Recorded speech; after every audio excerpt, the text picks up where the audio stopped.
Hello, America, how are you?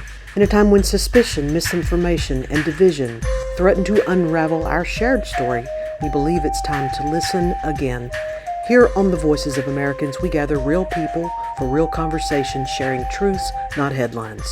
Stories have always been the heartbeat of change, and like the words etched into our currency, e pluribus unum, out of many one, we believe that by listening to each other, we can remember who we are and imagine who we might become. This is Voices of Americans. Hello, America. How are you? I am very excited today to bring together these three other people with myself for this 10th episode of Voices of Americans as we are reflecting on a question that reaches far beyond politics or party lines. And in particular, that has to do with what the founders, I say founders in air quotes here, meant by we the people. And just as importantly, who's included, but who was left out. And so our guest today has some very poignant message to deliver to all of us. So I'll invite you to listen, to hang through the whole episode. In the show notes, I'm going to also post some other links for podcasts and writings in particular.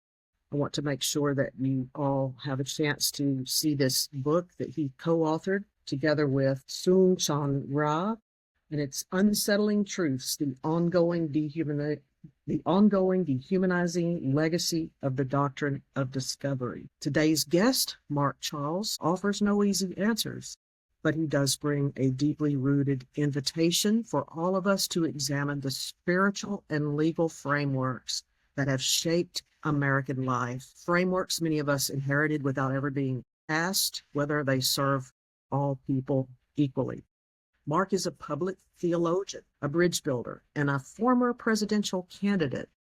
His work sheds light on how deeply embedded narratives like the Doctrine of Discovery, like how can you discover a land that's already inhabited, and the language of the Constitution still shape what we believe about belonging, justice, and power. So this conversation is going to be sparking many thoughts for a lot of you as listeners and also for me as a listener. And I want us to listen with deep breath and respect. And I would like to say, Mark, that I'm taping live from Marietta, Georgia, which was once inhabited by the Muskogee and Cherokee people before the land was dispossessed from and the Trail of Tears began. I know Emory and I think Oglethorpe, nearby institutions, have made a statement and deliver that statement of acknowledgement and apology, really, before every institutional gathering. And it's been quite moving to be in the audience a couple of times and hear that, because it really makes you feel grounded and aware of a deeper history than most of us actually pay attention to or even know about. So it's important to have these kinds of conversations. I'd like to also introduce here, before I turn this over to ask you to speak, Mark, first of all, my co-host, Larry Wallace. He's been involved in every level of government and has quite an astonishing history himself. And I'm excited about how you all are going to interact and engage one another. And then also my colleague, Samantha Jarvis. She's a therapist in Maryland, a graduate of Covenant Theological Seminary of St. Louis, Missouri, a mother of three, and she is deeply invested in and passionate about American Indian issues and tribal sovereignty rights. Samantha, would you like to say a little more? You're the one that brought to our storytelling platform awareness of Mark Charles. Would you like to say a little more? Yeah, so I'm here. I'll just start. I'm here in Cumberland, Maryland, which is the traditional land of the Monongahela and Shawnee people on the Potomac River, and the Potomac River gets its name from the Potomac, sometimes called Patawamek tribe of Virginia. And I first encountered Mark Charles while I was in seminary in St. Louis. Three really significant things happened while I was in St. Louis. One, the month after I moved there, was the shooting and killing of a young man named Mike Brown, which we all know of, which kind of kick-started the Black Lives Matter movement into our collective unconscious, right, in the United States. Another thing that happened was during my time in seminary, the Dakota Access Pipeline protests, some of which reached my area and which I was able and proud to be a part of. Another thing that happened was I lost my grandmother, and how all of these things tie together. My grandmother really was the family matriarch holding us all together, and her loss was really deeply felt.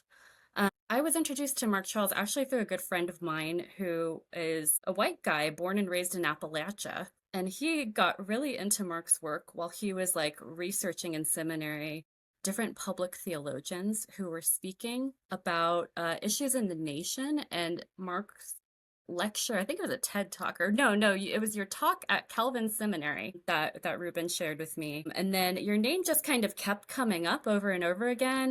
My friend Gabe, I think, knew you during his time in DC, Gabrielle Greaves. And I was like, who is this person? This is really interesting to me. So other ways that I find I overlap with Mark and really resonate with this idea of building a common memory is I started studying depth psychology. I got really interested in the work of Carl Jung. And Carl Jung built this idea of a collective unconscious, partly through being taught by elders of the Taos Pueblo in New Mexico. And the Taos Pueblo, of course, like this is nothing new to them. He noticed how well psychological integration, as he would call it, was happening in that community. And he tied all of this to the idea of them having a common core memory, of having a collective unconscious. Um, so I bring up Jung only because he wrote about them, but this is something that's existed in American Indian thought for millennia. Another significant writer in my life is Vine Deloria Jr. And he I think he went on to become to study psychology, and he would often bridge that connection between like common core memory, Sioux tradition in particular, and how significant Union psychology was kind of picking up on some of those themes that were put down. So that's just a little bit about like how I came to be familiar with Mark's work and how important I feel like it is in our current cultural moment, and how I would love to see it amplified more. And the podcast gives us more opportunity to do that. Yeah. So Larry, do you want to briefly introduce yourself and lead with a question or an opening for Mark? Well, I'm happy to be here to join this esteemed group. How in the world did we get here to this point? To be in such a state, as at least I perceive it, of crisis. We started with the founders and the concept of we the people and the definitions of who were peoples to be included in the people expanded for many, many years. And all of a sudden, and maybe it's not all of a sudden, which is one of the reasons I'm posing this question of how did we get here? We seem to have thrown the gears into reverse. Would you like me to jump in now and Yes, introduce please. myself? Yes. Okay. Well, thank you. So, Melissa, Larry, Samantha, it's great to be here with all of you. I was thrilled to receive your invitation to join your podcast. I've had a chance to listen to a few of your episodes, and I deeply appreciate the dialogue that you're trying to engage here. Let me start by introducing myself. So, Yate, Mark Charles Yinashia, Tsin Bake Dene Nishle, Dotoy Higlini Bashichin. In our Navajo culture, when we introduce ourselves, we always give our 4 clans. We're matrilineal as a people, and our identities come from our mother's mother. My mother's mother is American of Dutch heritage, and that's why I say Tsinbake Dene. Loosely translated, that means I'm from the Wooden Shoe people. My second clan, my father's mother, is Tohiglini, which is the waters that flow together. My third clan, my mother's father, is also Tsinbake Dene, and my fourth clan, my father's father, is Totochitni, which is the Bitterwater clan. It's one of the original clans of our Navajo people. I also want to acknowledge I'm speaking to you today from, my people call it Washington. It's now Washington, D.C.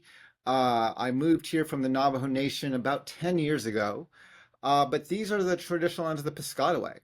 The Piscataway, they're the nation that they were living here, hunting here, farming here, fishing here, raising families here, and burying their dead here long before Columbus got lost at sea. And they're still here. So I acknowledge the Piscataway as the host people of the land where I'm living. I thank the Piscataway for their stewardship of these lands. And I just daily remind myself and others across Turtle Island that we need to tread humbly and carefully knowing that we are on lands that have stories that far predate our history books. And we need to honor those stories, listen to those stories, and honor the people who have been sustaining both these lands and these stories for us. So my Piscataway relatives, thank you for your stewardship of these lands. The question you asked, and I will do my best not to go on. I could easily go on for 4 or 5 hours here. I've written and spoken and done work on the question of we the people, on the question of the history of our country, on the question of our founding documents. If you're not familiar with my work, a great place to start is a TEDx talk I gave about 5 or 6 years ago called We the People, the 3 Most Misunderstood Words in U.S. History. Also, as you pointed out, the book I co-authored with my good friend Soong-Chan Rah, Unsettling Truth, the ongoing dehumanizing legacy of the Doctrine of Discovery.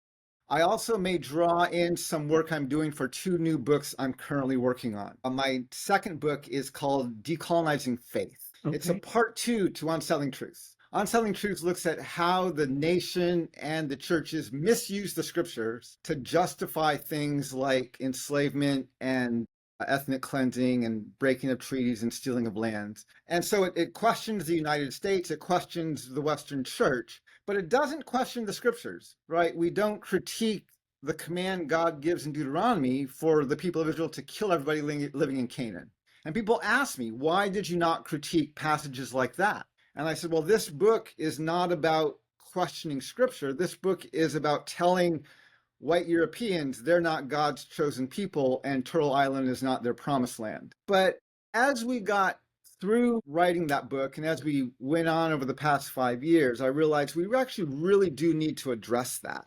And so I'm addressing that now in this book I'm calling Decolonizing Faith, where I'm looking directly at many of the hard questions that the scriptures beg us to ask. Why does this narrative of God in the Old Testament begin with God as creator and end with God as king? Why, as you move further along that paradigm, going away from creator and closer to king, does the character of that God become more violent, more vindictive, more genocidal, and more nationalistic? We're asking some very difficult questions, and I'm doing this. I'm writing this book in the voice of my grandparents, who are boarding school survivors. Wow.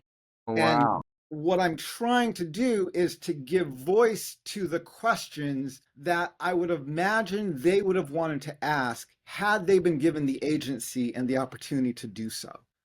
And so that's the book I'm currently working on. I'm also researching and preparing to write a 3rd book that I'm calling Decolonizing Health. Say that one more time. Decolonizing. Decolonizing Health. Health. And in this book, so you don't know this because you haven't met me personally, but in the past 2 years of my life, I had my hip replaced 2 years ago in the summer of 2023. Since then, I realized I was taking my health for granted, and I began working very hard to improve my health. I was pre-diabetic. I was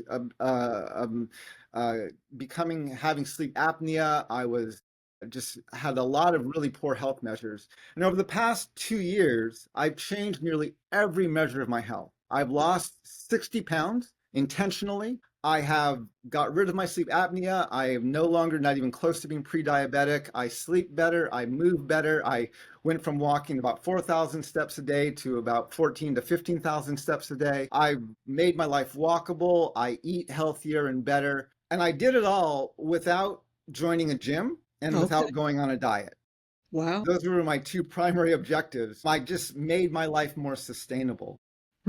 And as you're right, when you start reading books on health, and we've all read at least one, because there's so many out there, nearly everyone in the country either struggles personally or has a family member who's wrestling with chronic health issues especially. And when you read these books, right, the author usually has their one thing. If you eat this way or don't eat that way, if you move this way or don't move that way, if you breathe this way or don't breathe that way, if you sleep, right? They have their one thing. And they promise if you do this one thing, you will be beautiful, you'll be prosperous, and you'll live to be 150. Yeah. And the problem is they're not all wrong, but they're also not all right. And you have to filter what they're talking about to see what works and what doesn't work. And the more I researched and the more I tried and the more I made adjustments to my health, the more I realized that my filter was how did my people live pre-colonization? Mm. And I learned all of the things we were doing based on our indigenous wisdom that, as Robin Wall Kimmerer in Braiding Sweetgrass says, scientific data is just barely now starting to catch on to, right? I mean, we've been practicing things for centuries, even thousands of years, and scientific data is just barely coming to some of those same conclusions themselves now, hundreds, if not thousands of years later. And so I'm calling this book Decolonizing Health because I realize I'm looking at how colonization has not only hurt our government, which is what Unsettling Truths was about, not only has it hurt our faith traditions, which is what Decolonizing Faith is about, but it's also hurt our health. And that's what this third book is about. And so I may bring some content in from all of these, but I want to go back to what we're talking about here, which is the understanding of we the people. In his 2016 or 2015 final State of the Union, our nation's first Black president was giving his State of the Union address, and he was talking about the need for new politics in our country. And he said, we the people. Our Constitution begins with these three simple words we've come to recognize mean all the people. It sounded beautiful. He got a lot of applause for it. But I've read our constitutions. I've studied our history. And I know for a fact that we the people was never intended to mean all the people. You see, what most people don't understand is at the foundation of this country is what's known as a doctrine of discovery. The doctrine of discovery is a series of papal bulls, edicts of the Catholic Church. They say things like invade, search out, capture, vanquish, and subdue all Saracens and pagans whatsoever, reduce their persons to perpetual slavery, convert them to his and to their use and profit. It's essentially the church in Europe saying to the nations of Europe, wherever you go, whatever land you find not ruled by white, European, Christian, male rulers, those people are less than human and their land is yours to take. So this is the doctrine that let European nations go into Africa, colonize the continent, and enslave the people. They did not see them as human. It's the same doctrine that let Columbus, who was literally lost at sea, land in what they called the New World and claim to have discovered it. Like the first sentence of the first chapter of my book says you cannot discover lands that are already inhabited.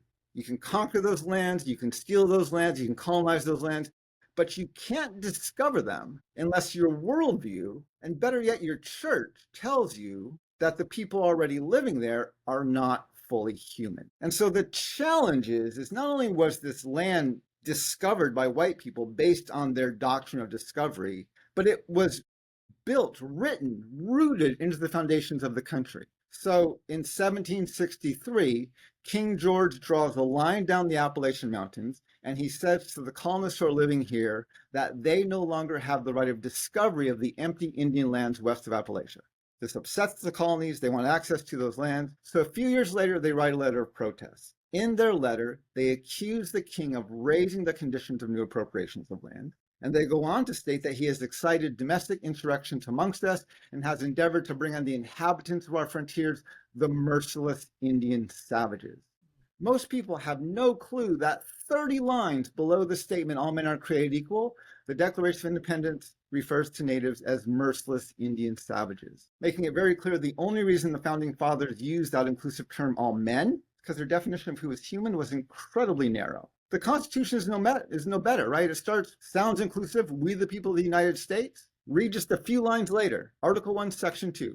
This is the part of the Constitution that determines who is and who is not a part of the Union, who is and who is not covered by the Constitution. When you read Article 1, Section 2, the first thing you will note is it never mentions women. Now, this is important because if you read the entire Constitution, from the preamble all the way down to the 27th Amendment, you will find there are 51 gender-specific male pronouns, 51 he, him, and his, who can run for office, who can hold office, even who's protected by the document. There is not a single female pronoun in the entire Constitution. Second, Article 1, Section 2 specifically excludes natives. And third, accounts Africans as 3/5 of a person. So in 1787, if you take away women, you take away Black people, and you take away natives, who's left?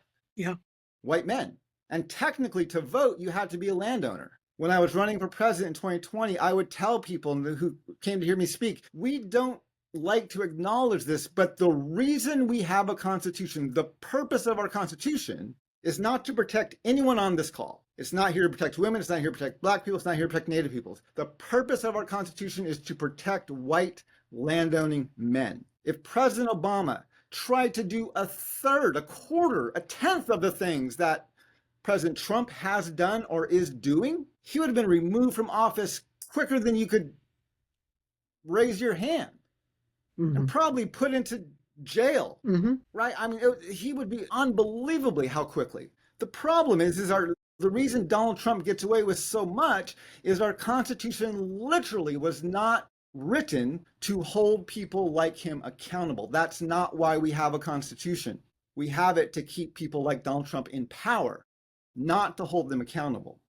And so people say, well, Mr. Charles, we've solved those problems, right? Well, they think we did. Many people think we've abolished slavery in our Constitution. We think the 13th Amendment actually makes slavery illegal. It doesn't. The 13th Amendment, most people think what it says is neither slavery nor involuntary servitude shall exist within the United States. That's not what it says. What it says is neither slavery nor involuntary servitude except as a punishment for crime, whereas the party has been duly convicted shall exist. The 13th Amendment doesn't abolish slavery, it redefines and codifies it under the jurisdiction of the criminal justice system. And Donald Trump is not wrong. We have absolutely weaponized our criminal justice system.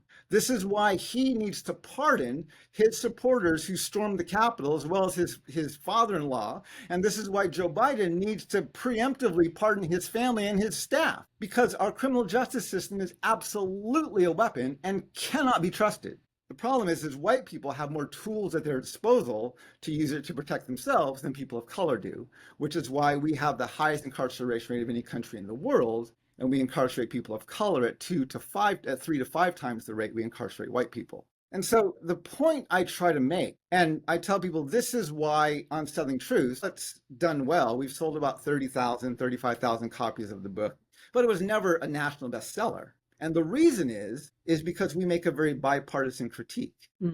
If we had just demonized the Republicans or the Democrats, and one side would have loved us, the other side would have hated us, we would have sold millions of books. But we point out how these problems aren't with one party or the other, they're in our foundations, and they were put there intentionally to keep a certain demographic in power. And this is what destroys the mythology of America, right? Is we don't know what to do with the fact that this nation was founded on injustice, and the foundations were written in a way to ensure that injustice would be perpetuated, and that people from the margins, women and people of color, would not be allowed into these places of power. And so I point out all the time, I'm actually right now in the middle of a common memory tour, and I use the term common memory a lot. We quote it in the book. I first heard the quote I'm going to give you when George Erasmus, an Indigenous man from what's now called Canada, was using it when he was writing about the Truth and Reconciliation Commission there. It's not his quote. He's quoting it from another book. But the quote says, where common memory is lacking, where people do not share in the same past, there can be no real community. If you want to build community, you must start by creating common memory. I love that quote. Yeah. Because I think it gets to the heart of our nation's problem, especially regarding race, which is we don't have a common memory.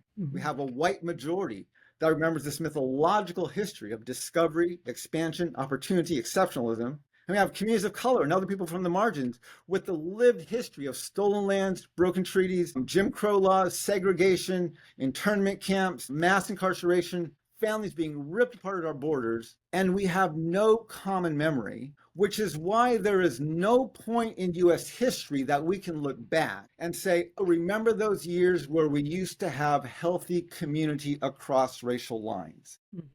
That history has never existed in the United States of America, which is why when I ran for president, and one of the key planks of my platform was a national dialogue on race, gender, and class, a conversation I would put on par with the Truth and Reconciliation Commissions that happened in South Africa, in Rwanda, and in Canada. But I could not call ours Truth and Reconciliation because reconciliation implies you're restoring a previous harmony, Right. which we're not doing.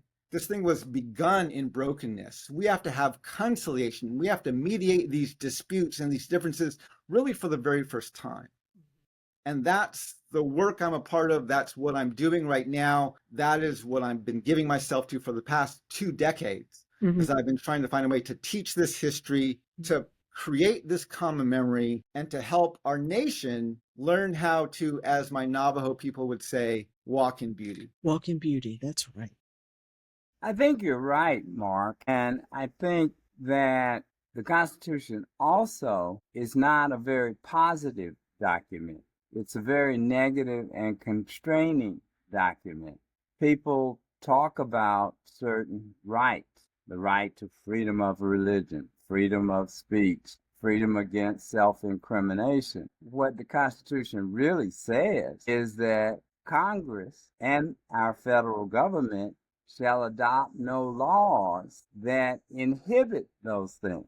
It's not really speaking to any of us as a citizen or as a member of the community to say that we have any of those rights. But I was glad that in that preamble, they did include the language in order to form a more perfect union. And with the Civil War, with the women's suffrage, with the civil rights movement, and other blips on the screen, we have for quite a while, at least during my lifetime, moved to make it more than it was. But at this point, I see us sort of stop, and as I said earlier, the wheels being put in reverse. I do not disagree with what you're saying.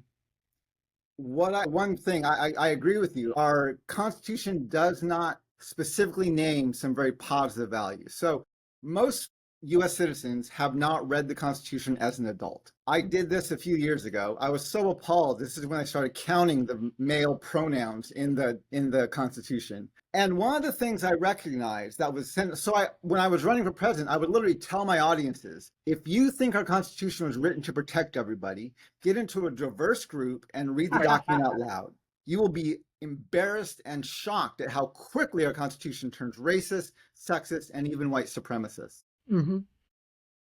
What's missing from our Constitution is there's nothing in there that states we hold as a nation a common value for life at any level. This is why corporations can do basically whatever is legal to maximize profit for their shareholders, but we have to create specific laws to protect the environment. Right. Because we have no understanding that we have a common value for life at any level. And this is, so on my website, I actually have what I'm calling a draft of our Constitution, where I went through our Constitution with a strike-through font. Wow. And I took all of the racist, sexist, and white supremacist language and put a strike-through font through it. I didn't want to amend it because an amendment is a footnote at the end saying when we meant this, we should have said this. You still have to read the sexist, racist, and white supremacist language to get there. I put a strike-through font. Yeah, we never should have said that. Let's take out all of these he's and put in more inclusive or even proper nouns, right? Let's take out the clause in the 13th Amendment that keeps slavery legal in prison and says, no, it's just abolished and illegal, period, right? Let's take out this part excluding natives or counting Africans as 3/5 of a person. We never should have said that, right? Let's let it say what I would argue most people thinks it says or wants to believe it says in the first place. But so we have that challenge with the Constitution. But the other piece of it is, I tell people, and this is going to sound weird, I hate to use the word benefit, one of the advantages of the Trump administration is it helps Democrats understand we actually have a problem. Whenever Democrats are in power, they act like everything's solved and everything's great. We have our first Black president, we have our first women nomination, we have our first right. They act like, oh, we've solved the problem, right? Joe Biden loved to misquote the Declaration of Independence. He loved to say, we hold these truths to be self-evident, all men and women are created equal. I don't disagree with your sentiment, Joe, but that's not what it says. Right. And we can't just misquote it. We have to actually fix the problem. And so the challenge I have, that we have as a nation, and I do this in all of my speeches, we don't have a Trump problem. We have a national problem. The majority of US voters listened to what Trump said, heard what he stood for, and said, yeah, we want that. That's what we want. That's where we want to go. We don't have a Trump problem. Even if Trump leaves office, we still have the majority of the people who voted in our last election who say, yeah, we want that. That's the direction we want to go. And the problem is right, if you look at our Supreme Court, most of our justices, including Ketanji Brown Jackson, are originalists, meaning they interpret the Constitution in the spirit in which it was written. Our Constitution was never written with even the assumption that Black people or people of color or women were going to be included. That was not even on their radar. Abraham Lincoln definitively demonstrated when he campaigned and claimed in his Senate campaign in the North, and he boldly proclaimed that he believed in white supremacy and believed that white people were superior to Black people. He had no intention of making voters or jurors of Negroes or allowing them to hold office or to intermarry. And then he went through, and he's the one who codified slavery in our Constitution, keeping it legal within our criminal justice system. And then he also went through and began ethnically cleansing the northern, central, and southern routes of the railway. Chapters 9 and 10 of Unsettling Truths demonstrate nearly definitively that not only was Abraham Lincoln a blatant, unapologetic, self-proclaimed white supremacist, but he was also one of the most genocidal presidents in our nation's history. Wow. And the reason we don't know this is because the victors write the history. Right? Had Nazi Germany won World War II, how would their historians have written about Hitler? Had they won World War II, how would their historians have written about the Holocaust? Hitler would have been great and the Holocaust would have been non-existent. That's exactly what we did to Lincoln. And so the challenge is we don't have a Trump problem. We have a foundational level problem. And Democrats hate to acknowledge that our problems are foundational. When Trump came out in 2000, he said he wanted to make America great again. Do you know what Hillary Clinton responded with? America's great already. When after the shooting of George Floyd, do you remember what Donald Trump's solution to the problem was? Well, perhaps maybe we might want to possibly think about banning 1 or 2 chokeholds. Do you remember what Joe Biden's solution was? We have to train our officers to shoot people in the kneecaps instead of in the chest. Literally, that's what his solution was. So when Jacob Blake was shot 12 times in the back, not choked, but not killed either, they got what they wanted. Was it a solution? Absolutely not. This is our problem. The Democrats have no intention of fixing our foundational problems. They love to blame them on the Republicans, but they're not interested in fixing them. I agree with you, Mark. In fact, just after I finished law school 50 years ago, every morning when I would get up, because the beginning of understanding a problem and perhaps the beginning on working on a problem is that you need to understand the problem and you have to have the awareness. So I had this quirk at the time, and every morning I would get up and I had these little printed constitutions, and every morning before leaving home I would put 10 copies in my jacket pocket, and somewhere, sometime during the day, I found at least 10 occasions every day to pass out those constitutions and just ask people to read it. You don't have to be a lawyer. You don't have to be a history expert.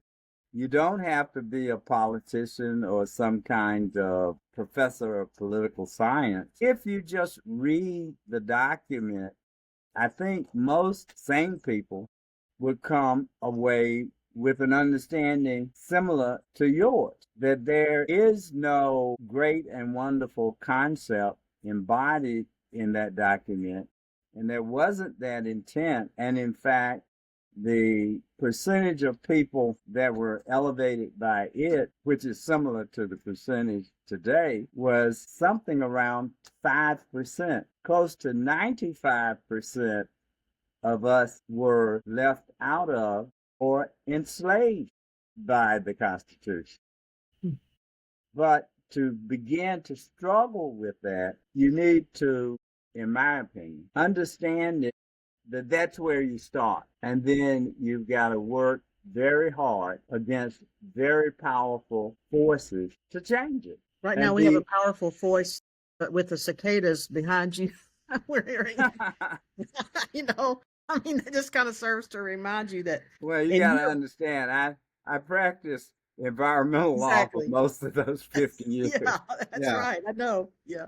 So it's kind of appropriate. Yeah. Yeah. Yeah. Yeah, I think, and that's, with the work I'm doing, I'm not trying to demonize one party or the other. I'm Right. trying to say we have to recognize, like you said, recognize the problem. The metaphor I used during my campaign frequently was, right, if you have a house that has a bad foundation, you're going to have a crooked floor. You're going to have gaps in your windowsills. You're going to have cracks in your walls. You can recarpet your floor. You can caulk your windows, and you can repaint your walls every year if you want. Mm-hmm. But until you go into the basement and look at the crack in your foundation and figure out what you're going to do to fix that, you're never going to fix the house. And this is what we're doing as a nation, right? We're building, people don't recognize that we are building on a bad foundation, and just amending it is not going to fix it, because it was a foundation written with a white supremacist, racist, and sexist intent. Mm-hmm. Right? If there was a corporation, and we're still using it in our courts of law to define justice, right? If there was a corporation today in existence that was running on bylaws written in the 1700s, they would never stand up in court. But this is what we do with our nation, because we think these documents are somehow sacred or ordained by God. No, these were documents, self-serving documents written by a bunch of white supremacist, racist, and sexist men. Did they have a few good ideas? Yeah, many of them they got from Native peoples. But we have to address the fact that our foundation is what's faulty. And until we're willing to fix that, what we're going to just continue to see what we're seeing right now. And so this is why I work doubly hard when someone like Donald Trump is in power, because it's one of the few times in our nation's history where both parties are able to recognize, right? The Republican parties, even those who, how will I say this? The Republican Party is explicitly racist and sexist and white supremacist. And the Democratic Party is implicitly racist and sexist and white supremacist. And when Republicans are in power, it's very clear at a bipartisan level that we have problems. Mm-hmm. When Democrats are in power, the only people who think we have problems are people who are on the margins, or the Republicans who just hate everything the Democrats do. And so it's in times like this, where Trump is in power, where there's actually a much greater consensus that we have real problems in our country. And I think it's a great time to begin to have these kind of conversations so we can actually begin starting to address them. So you think getting people to recognize that this crack in our foundation is the starting point, the point of entry for trying to form a common memory. Is that what I hear you say? Yes. To some degree? So yeah. I go back and I teach our history, demonstrating how our problems are literally rooted in our foundations. Right. And that's why they've reappeared throughout our entire history. We've never gotten rid of them because we've never fixed our foundation. Right. You know, and I find it interesting. Is it okay if I call you Mark, or you prefer Mr. Yep. Charles? Mark is great. First of all, I hope you will run again, and thank you for doing that. Secondly, I find it really... I hope you will win. Exactly. You might be exactly what we need right now. Can I give you one short example of how close we came to changing the conversation? Yeah. So if you go back and look at, I was the independent candidate who got the most stage time with the two-party candidates. I was the third or fourth highest fundraising independent candidate, or non-two-party candidate in the race. And they had, in August of 2019, they had a Native American presidential forum in Iowa. Mm-hmm. And I was there. Most of the Democratic candidates were there. A few of the Republican candidates were there. Elizabeth Warren, Bernie Sanders. The two major ones who skipped that forum were Joe Biden and Donald Trump, which is telling that they're the two we ended up having in the final race. But if you Google Mark Charles and Elizabeth Warren, you will read the best article written about my campaign. It was in Esquire about that forum. Okay. And the title of the article was Elizabeth Warren was well received at the Native American Forum, but Mark Charles was the main event. Okay. And whenever I got on stage with the candidates, I was absolutely able to hold my own. Now, in the fall of that year, or in the winter of that year, the Navajo Nation, my nation, contacted me, and they saw the success of the forum in Iowa. Mm-hmm. And they said, hey, we're trying to hold our own forum, right? The Navajo Nation's the largest both population and landmass native nation in the country. We're trying to hold our own forum on our reservation, and we're going to do it after the primaries have begun. We want to do it in either March or April, and we're going to wait until it weeds out a little bit, and then we're going to invite Bernie Sanders, Joe Biden, Donald Trump, and you. Wow. We accepted the invitation. February, COVID hit. Right. Everyone thought things were going to shut down just for 6 weeks, so they postponed it 6 weeks. It wasn't just 6 weeks. Turned into 2 years. Obviously, they ended up canceling the forum. It never happened. But I sometimes imagine how the dialogue in that campaign could have changed had I been on the same stage as Donald Trump, Joe Biden, and Bernie Sanders in March or April of 2020. Yeah. I'm not saying I would have won, but how much would that have changed the dialogue of that election had that forum not been canceled? Yeah, that's something to really imagine. And, you know, it would have changed. It definitely would have changed.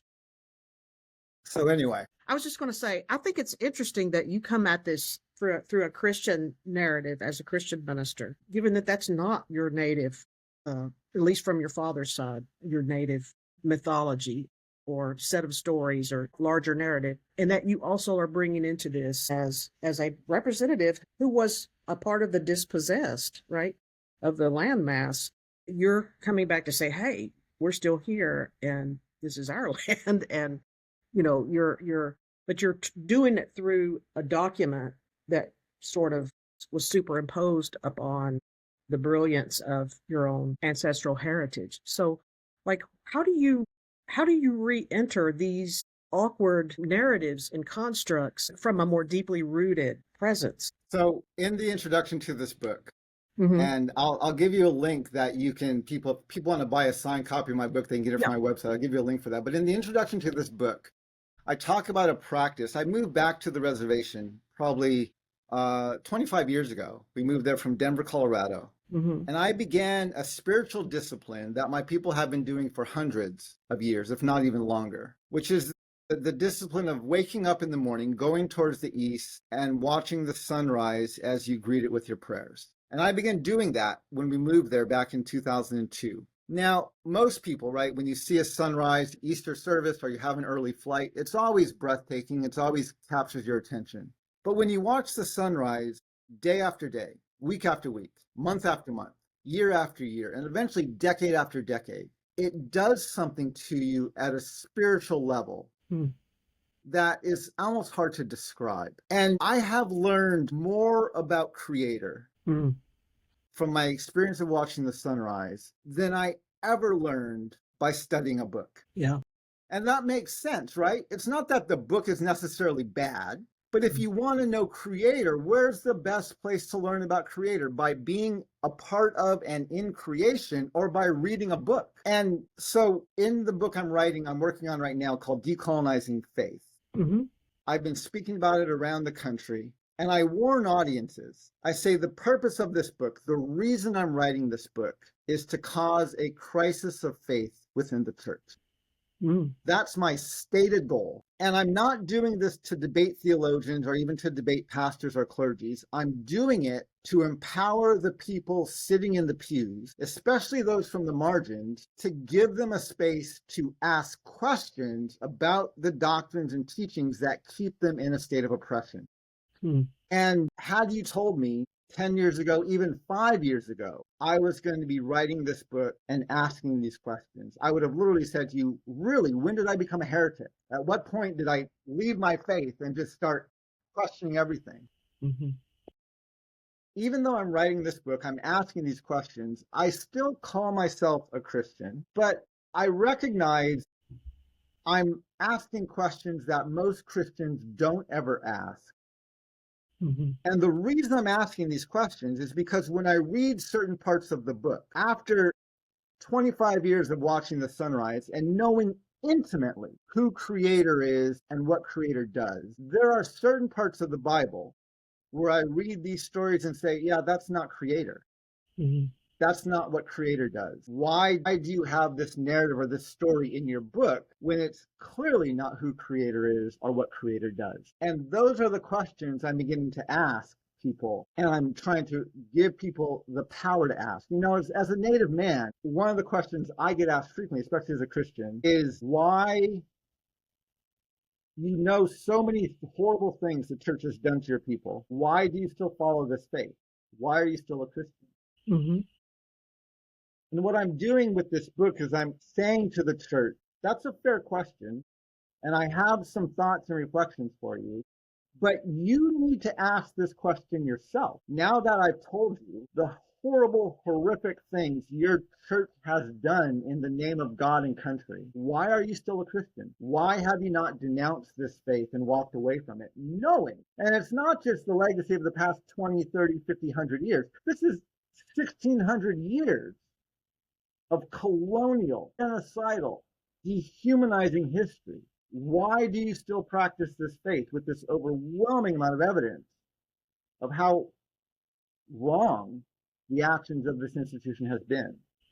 And so, and this is why I'm working very hard to write this book in the voice of my grandparents as boarding school survivors, to say, I want to give voice to the questions that they probably asked, or at least had in their heads, as they were being forcibly compelled to not speak their language, punished for practicing their culture, right? Removed from their homes and their communities and their families, and compelled to follow this new faith. I'm sure they had many, many questions about how this was happening and why it was happening. And that's what I'm trying to give voice to. And so I find that the most important spiritual discipline I've ever had in my life didn't come from something I read in the Bible. Right. It came from following the practice of my people. And in the past 2 years when I got healthy, I've even done it to a greater extent, because the practice is not just to wake up in the morning and watch the sunrise. You're supposed to run to the east to greet the sunrise. And I began running 2 years ago. Okay. And I'm thrilled at how this is even deepening and expanding what I was experiencing over the previous 25 years. That's beautiful. Thank you for sharing that. Samantha, I want to ask you as you're listening to him, what is stirring in you? What are you relating to? It's very difficult to have, and you touched on this a little bit, talking about First Nations in Canada and this Truth and Reconciliation Act. And of course, I follow a lot of First Nations Instagram accounts and a lot of Native people joking about it in a really cheeky way. Can we really have genuine apology beyond symbolic gestures? What does repair actually look like? I think your answer, right, is difficult to swallow, because but it's truthful. What makes repair possible? Is it even possible without total systemic repair, right? And I think that's the unsettling truth a lot of us are avoiding naming, because it disrupts a lot of sacred cows, right? That within our American understanding of, we can't rattle this too deeply because it's so endemic to our identity. So it gets at this identity piece too, and what's an identity, and the identity we see, I think, especially in Christian nationalist circles, is exceptionalism, innocence, righteousness. There's things that really tie to not their identity as Christians, but it's really their identity that they feel as Americans, that's been sort of baptized through this religious lens. I would even say that almost feels like a different religion entirely. When you understand historic Christianity, it goes to the place and it takes on the nature of the place. So not to say this never happened, because I know, we've had in Native spaces amazing missionaries. We've had amazing Native theologians. So what does a genuinely Native experience of Christianity looks like? It can look and should look like a reconnection to culture and language, right? It can look like church outside. Why not? You can have Jesus and eat fry bread. So just this taking on that Christianity wasn't meant to come and dominate and displace.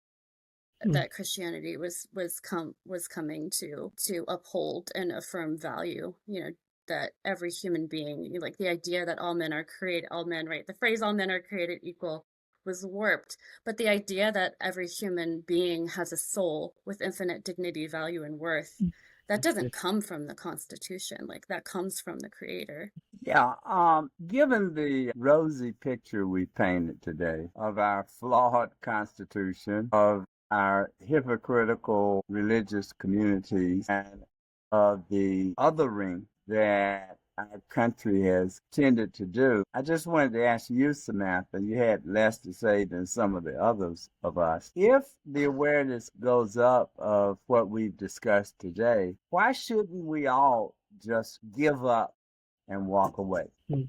That is such a good question. Why shouldn't we give up and walk away? Or should we? I feel like, yeah, I don't know. I want to hold intention. Like, what can you build from wreckage? Yeah, this is really interesting to me. And you're touching on something, this is maybe synchronicity happening, because I think a lot about this idea of cultural revitalization is like a hot topic. Yes. In my space, like I live on the East Coast, a lot of the tribal nations along our coast are early contact. So we're talking 1600s. Tribal family groups, mostly triracial, like they're multi-ethnic. Oh, yes. A lot of them are working diligently to restructure their language. A lot of them are working very hard to revitalize their historic culture. And the thing is, we don't know everything that's lost, right? Like, well, what's missing? But the thing is that what they've always had is each other. So they're holding on to one another. And I think they experience a lot of shame in approaching other, even like within Indian country, there's like a hierarchy, I feel like, of like, well, like there's this tribe that is very intact and they have a lot of people who have high blood and they look the way that most non-native people think a native person should look. But there's so much hope and resilience and continuing on and holding on to that identity. It confers on them a lot of value. And I think there's something to be learned there, but this notion of revitalization. But then the question is, well, what are we revitalizing? Well, can we revitalize this maybe influential idea of the dignity, value, and worth of the human soul and an understanding that of humanity touching everyone? Because the process of colonization didn't just happen in the United States. I was just at a conference. We had a lot of Aborigine people from Australia speaking. And oh man, do you hear like the resonance of what happened there with what was happening here. My mother is ethnically Basque. Wow, there's a lot of common themes with what happened with the Basque people in northern Spain and southern France. And the English practice colonization on their own people. Like, talk to somebody from Wales. Talk to people from Ireland. Talk to the Scottish people. This process of domination, and then domination dressed up as something divine, which is deeply deceptive, is something that touches on the memory worldwide too. It's like there needs to be this reclamation of value of humanity and also I think affirming the goodness of culture. So like what Mark is doing in so many ways, waking up and running east towards the sun, he's affirming the goodness of his ancestors, right? Like they were onto something, they knew things, they had a lot of knowledge, even knowledge that's lost. We're grappling with major issues in what really is a short time frame, but hopefully through this. Yeah, I think he froze there. I'm going to pick up on what Larry was.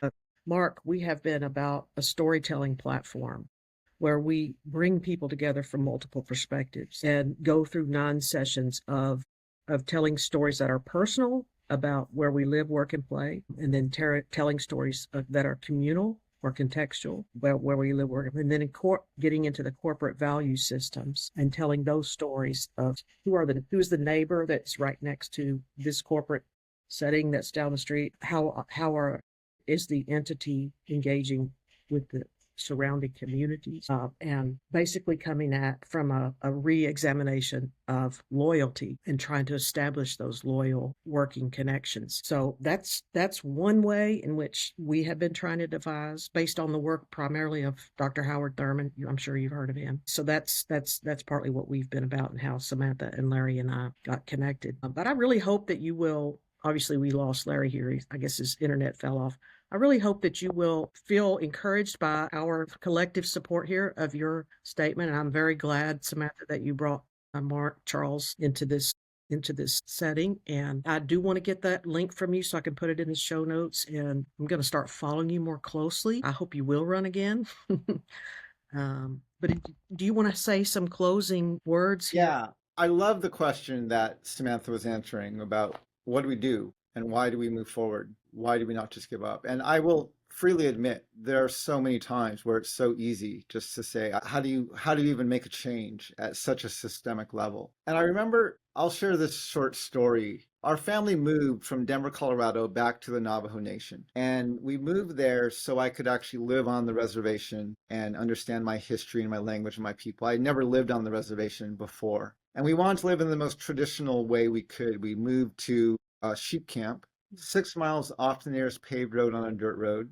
Our community had no running water, no electricity. Our neighbors, our closest neighbors, were rug weavers and shepherds, right? We had an outhouse about 75 yards away. We had to haul our water and cook over a camp stove or an open fire. We had sheep and cows running around outside our house. And when we moved there, we completely prepared to live off the grid. We prepared to haul our water, to use the outhouse, to herd sheep and all those things. What was unexpected was how isolated we were. Mm. It literally felt like we dropped off the face of the earth. And I could count during that, we lived on that Hogan for 3 years, right? Dirt floor, log walls, no running water, electricity. And we could count on one hand the number of non-immediate family visitors we had in the first 2 years we lived there who weren't native. Mm. And at the same time, while living there, I'm seeing the historical trauma of my people. I'm seeing the addictions and the broken families and the unemployment and the poverty. And I'm learning the history. I'm learning about the Doctrine of Discovery and what really happened in our nation's history. And the more I'm learning, the more angry I'm becoming. And I'm trying to process all of these emotions while being completely isolated. And I'm still talking with some friends not from the reservation, and so we talk over the phone or by email. But every time I started talking about these things, I could feel the anger coming up in me.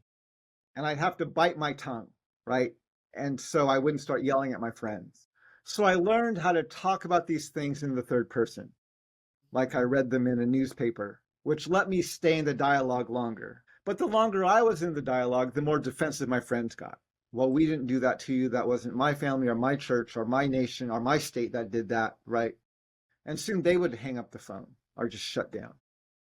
And I had no idea how to initiate a conversation, being honest about our history that was actually productive, where I could express real feelings, but I wasn't shutting down a conversation. And one day I was writing a letter. It's maybe the 10th time trying to get my friends to understand how I was feeling.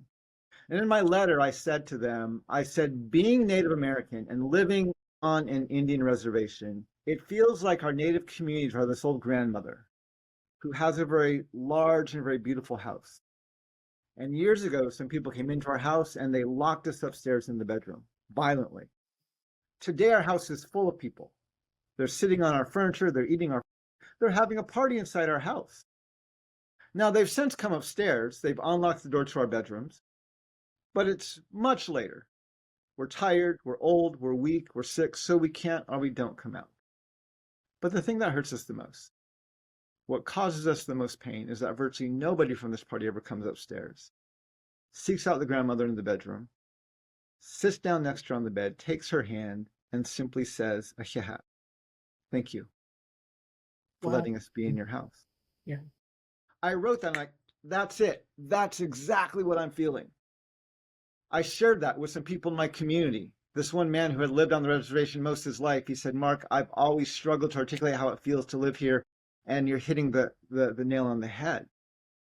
I started sharing that with my non-native friends off the reservation. And instead of getting defensive and shutting down, they would come back and say, how do you say thank you?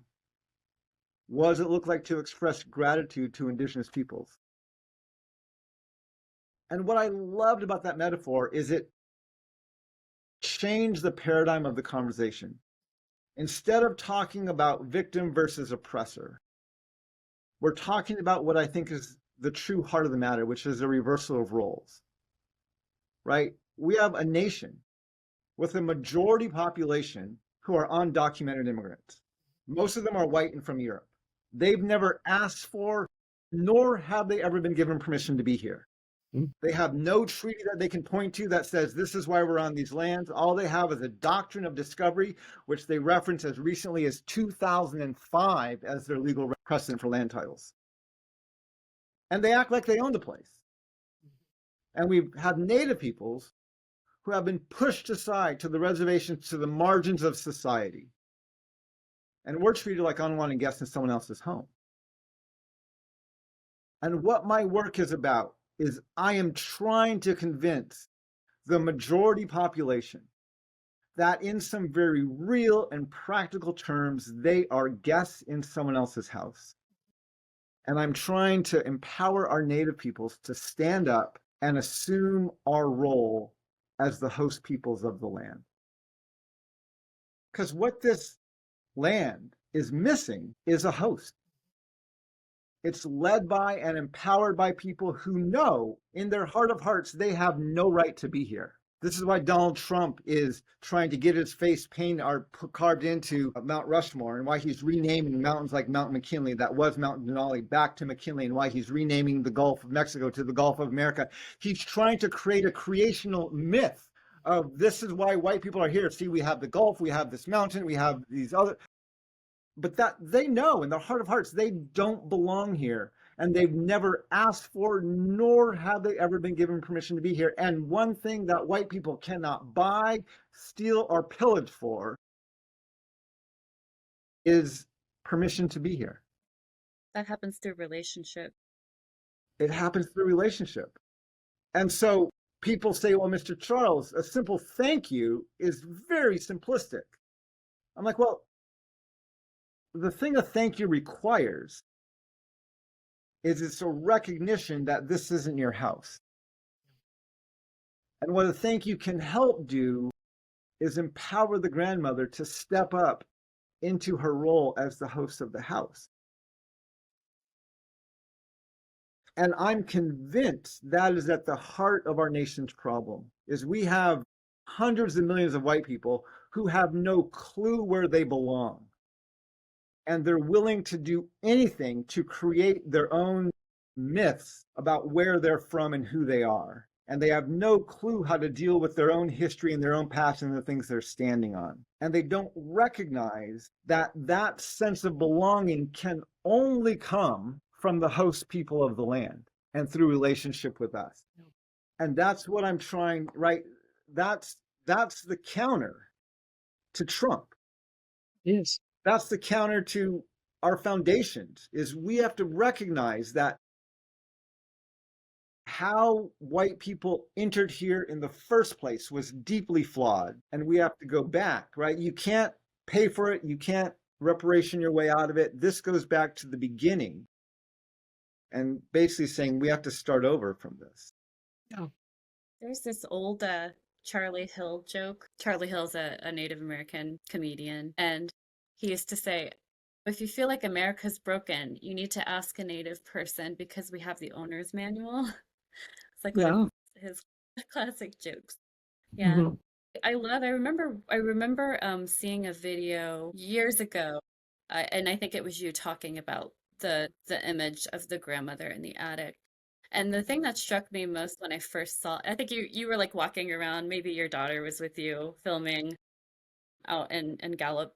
And the thing that struck me is like, oh, it's interesting he chose grandmother, like as a specific person, grandmother, because like I think the common thing I've always heard is that a lot of our laws were inspired by the Haudenosaunee people, which are the seven nations up, I think, in New York and some in Canada. But their concept of democracy, like, right, they talk about their concept of democracy and how they had the great law of peace.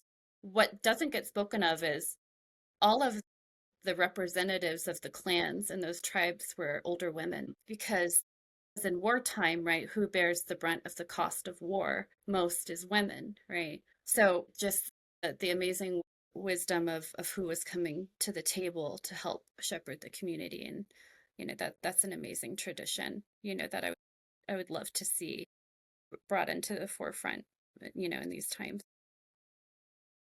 I've had the honor of sharing that metaphor of the grandmother in the house on multiple continents Yeah, that's good. as a way to at least help reframe the dialogue between indigenous peoples and their colonizers all over the world. It's one of the most effective tools I've developed to frame and initiate the conversation. And that's what I'm still trying to do here, is I'm trying to figure out, okay, how do we bring this to a more national level so we can actually talk this way, right? When you watch President Trump and the nation, it's not a Trump problem, it's a national problem. And you see what they're doing. They are desperately looking for a way to belong here. To belong. Yeah. Belong here. And they don't recognize that they cannot belong on Turtle Island without a healthy relationship with the people who are indigenous to these lands. So I want to show you this. This has been in my office for the first thought I should not maybe have it because it's not mine, but I've sat with it and I have had sort of conversations. It's a Navajo artist of the family. I've had conversations as a marriage and family therapist about, well, what can we learn from the ancient people that maybe we did wrong to as a white person, and harm to. But what still remains that's true to the human, as you say, soul, and what can it mean to recover something that's deeper and longer lasting, that is common ground as a in this lifetime that we all share for a short amount of time, and I'm very glad that this has come into my space here, and I've been moved by it, and it was before I even knew about you, and I'm so glad to meet you, Mr. Mark Charles, and I will continue to follow you, and I really appreciate your thought leadership and those of the thought leaders of your grandparents, and you grew up in a biracial household, so I'm sure that you hit the ground running, being a part of this kind of a dialogue. And it's so enriching to have you as the person coming out of that dialogue before you could even speak, to be trying to bring all of us along. And so thank you for letting us be here on your land, but also a part of the conversation. So, and Samantha, thank you. But anybody who's listening, I'll have some posts below. If you want to get in touch, I will be happy to pass the messages along. Of course, the book will be there, and any other information I can put in the show notes here. This is the Voices of Americans, and the voice of a premier American, Mr. Mark Charles. Thank you for joining us today. Thank you very much, and Hakone. I'll see you later. Okay.